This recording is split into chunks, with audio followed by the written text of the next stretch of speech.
Როგორც აღდება, რუსული ნავთობი ევროპაში ქართულ პროდუქციად გამომძიებელმა ჟურნალისტებმა მიაკლიეს კომპანიებს, რომლებსაც რუსული ნავთობი და ნავთობპროდუქტები საქართველოში შემოაქვთ. შემდეგ კი ის ევროპაში პირდაპირ გააქვთ ან გადამუშავებული ფორმით.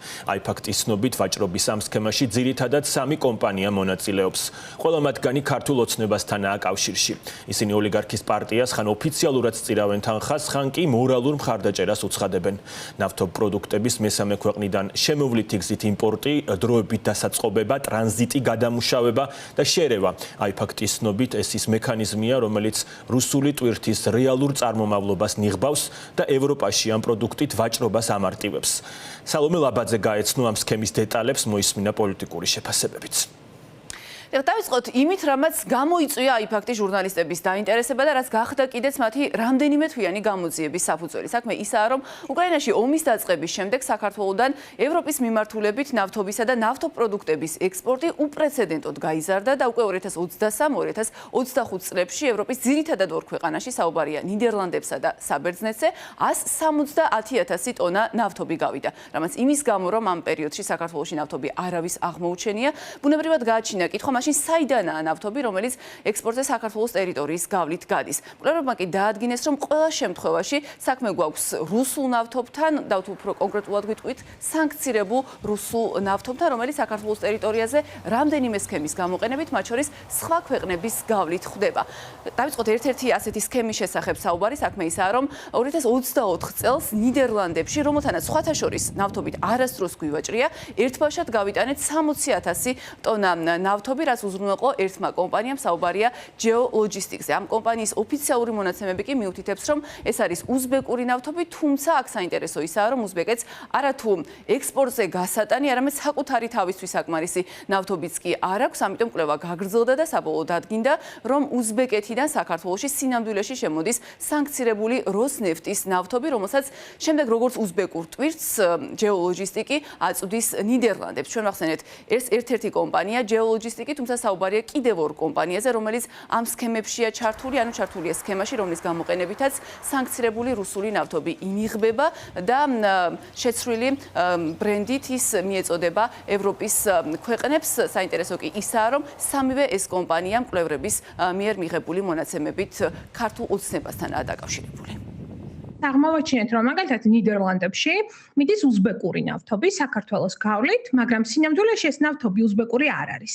ანუ ნავთობი რუსეთიდან ჩადის უზბეკეთში, იქ საწყობდება, შემდეგ მოდის საქართველოში, ანუ საქართველოს მხრიდან მოხდა ფულის გადახდა, ქართულმა მხარემ გადაიხადა ფული და წავიდა საქართველოს გავლით უკვე ნიდერლანდებში, როგორც უზბეკური ნავთობი, მაგრამ სინამდვილეში ეს იყო როსნეფტის რუსული ნავთობი.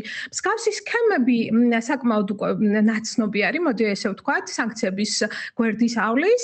ასევე არის მეორე სქემა, რომელსაც იყენებენ, ეს არის, როდესაც რუსეთიდან საქართველოში შემოდის რაღაც ნაწილი ნავთობის, აქ ხდება მისი გადამუშავება და შემდეგ უკვე გადის ევროპის სხვადასხვა ქვეყანაში, მაგალითად საბერძნეთში.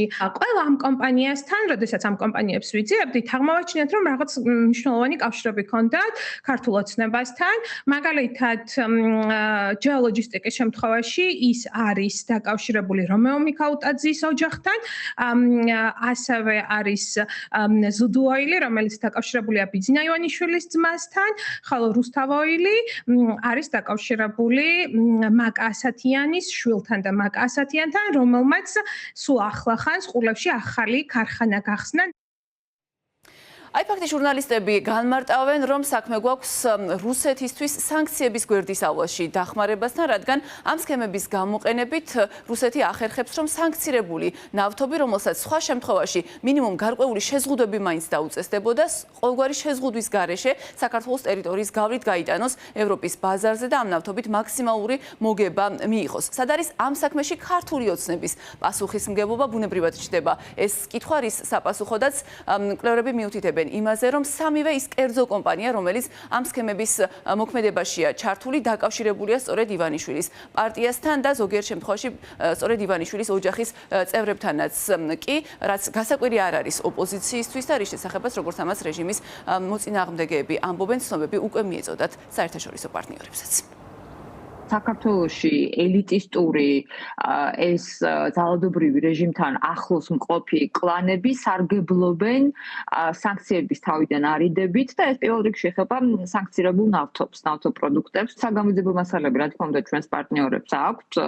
ისინიც იკვლევენ, ჩართულები არიან, იმიტომ რომ არაერთი გაფრთხილება ქონდა მათ შორის ძალადობრივი რეჟიმის ხელისუფლებას, რომ ეს შეეწყვიტათ, მაგრამ როგორც ჩანს ნავთობით ასე ვთქვათ ექსპორტი, ანუ რეექსპორტი, როგორც საქართველოს, როგორც მესამე ქვეყანა ჯერჯერობით გრძელდება. კიდევ ერთხელ ადასტურებს ეს იმას, რომ ქართლის ოცნების პირობებში საქართველოს იქცა რუსეთისთვის სანქციებისგან თავის არიდების ერთ-ერთ უბრალოდ კლიენტ სახელმწიფოდ, ეს client state რაც არის, რომელიც მიზანიც არის, რომ ამ ავტოკრატიულმა რეჟიმმა რაც საქართველოს ჩამოყალიბდა, უნდა მოახერხოს რუსეთისთვის მეტი რაღაცნაირი მოძრაობის თავისუფლების და იგივე ამ დასანქცირებული ნავთობი იქნება ეს თუ რომელიმე სხვა ეკონომიკური პროდუქტი ამის მოძრაობაში და კიდევ შეუწყოს ხელი საქართველოში, ასე ვთქვათ, აი ამ იმ ფულის აკუმულაციას, რომელიც დღეს ვერ ხერხდება რუსეთში, მაგრამ ეს აუცილებლად მოხმარდება ავტოკრატიულ რეჟიმებსა და რა თქმა უნდა პუტინის რეჟიმის